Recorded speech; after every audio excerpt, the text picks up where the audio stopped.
Murabona ko gasa neza mu kirahure. Ndaje na namwe ho mbabwire uko imeze. Ikaze mu gice cyahariwe ubuzima kuri Tugendane TV show.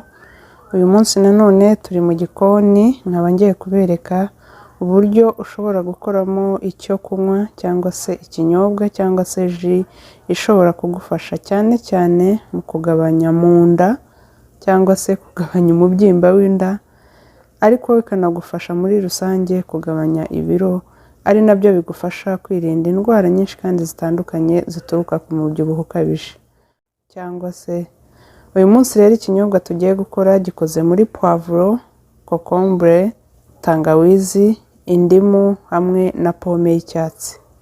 Ibi byose rero si ngombwa cyane udashoboye kubibona, ariko ukaba ushobora kubona poivro ndetse n'indimu biba bihagije. Ariko ku bantu yenda mudakunda kongeramo isukari nkanjye cyangwa se no kuba wakongeramo ubuki, ushobora gukoresha iriya pome y'icyatsi kugira ngo yongeremo akantu k'akaryohe. Ariko udashoboye no kuyibona ukaba wanywa iji yawe yonyine nta kibazo wayinywa. Tudatinze rero reka dutangire. Tugiye gutangira dutunganya ibi bikoresho, hanyuma ndagenda mbereka uko bigenda bikurikirana uko tugenda tuyitegura. Tugiye gutangira rero dukata poivro. Abantu bashoboye hari abayirapa, ariko kubera yuko ndimo kwihuta nta mwanya mfite wo kujya kurapa, niyo mpamvu nkase gutya, nkaba ndimo kuyikata dutoya ndi bushobore gukoresha muri blender. Nyuma rero yo gukata poivro, tugiye gukurikizaho gukata kokombure tutayikuyeho igishishwa cyayo, kuko buriya kiriya gishishwa cyayo nicyo kirimo ibanga ryayo. Nyuma ya poivro rero turakurikizaho ya pome y'icyatsi, nayo tukayitunganya cyangwa se tukayikatamo dutoya tungana nka kuriya. Bibutse yuko ari ngombwa cyane koza imbuto ndetse n'imboga ugiye gukoresha. Izi ngizi mubona namaze kuzoza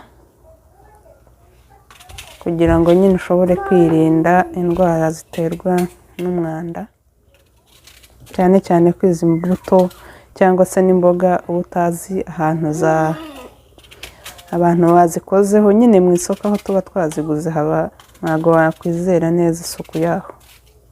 Akaba ari byiza rero kubanza kuziyogereza mbere y'uko uzikoresha.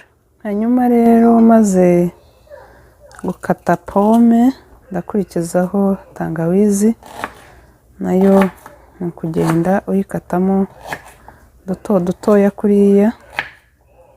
Hari abantu bakunda iyi ji tugiye gutegura, hari ubundi buryo ushobora kuyiteguramo udakoresheje ibi byose, ugakoresha poivro gusa n'indimu kugira ngo ushobore kwirinda indwara nyinshi zituruka ku mubyibuho ukabije.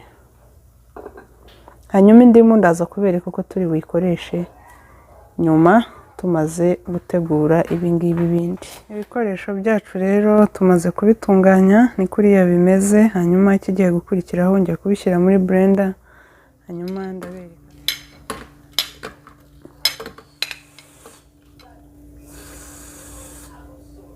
Hanyuma rero twamaze kubishyiramo muri blender, byose byamaze kugeramo. Murabona yuko za pome na tangawizi zirimo na poivro ndetse na kokombure.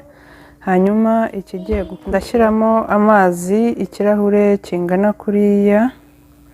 Wirinda gushyiramo amazi menshi kugira ngo utabica amazi. Nyine bikurikiyeho no kujya ku blending.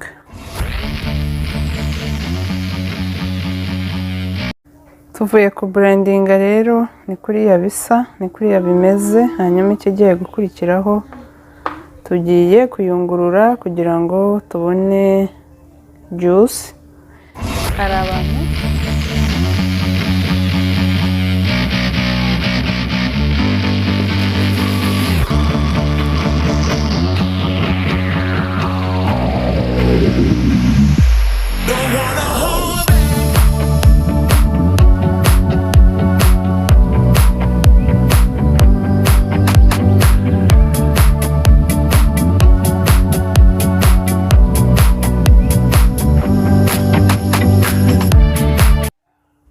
hanyuma rero tumaze kuyungurura, tumaze kubona ji yacu, ikigiye gukurikiraho ni ugushyiramo indimu.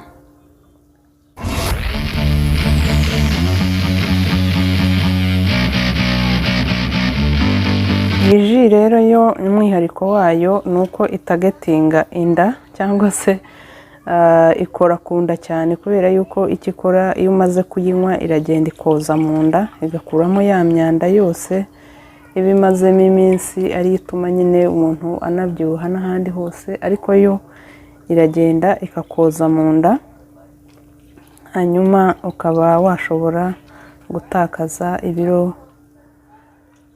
ariko by'umwihariko mu nda. Abantu rero mufite ikibazo cyo kunanuka mu nda, hari ukuntu usanga umuntu ananutse ahandi ariko ugasanga akada kari imbere karabyimbye kasigaye katananutse. Ubwo rero nababwira iki, uyu muti ni umuti ushobora kugufasha noneho no kunanuka mu nda kandi nta zindi ngaruka bikugizeho. Tumaze gushyiramo indimu rero turakoroga kugira ngo indimu ivangemo hose. Iyi ji iri mu zamfashije nanjye mu gihe nari mfite ikibazo cyo kugabanya mu nda, niyo nakoresheje. Muze kureba hasi hari videwo nakoze igaragaza ibyo nagiye nkora kugira ngo ntakaze ibiro byinshi mu gihe gitoya, kandi byarakunze. Ariko iyi ji iri mu byamfashije noneho by'umwihariko kugabanya mu nda. Rero igikurikiyeho urabona ko gasa neza mu kirahure, ndaje nananyweho mbabwire uko imeze.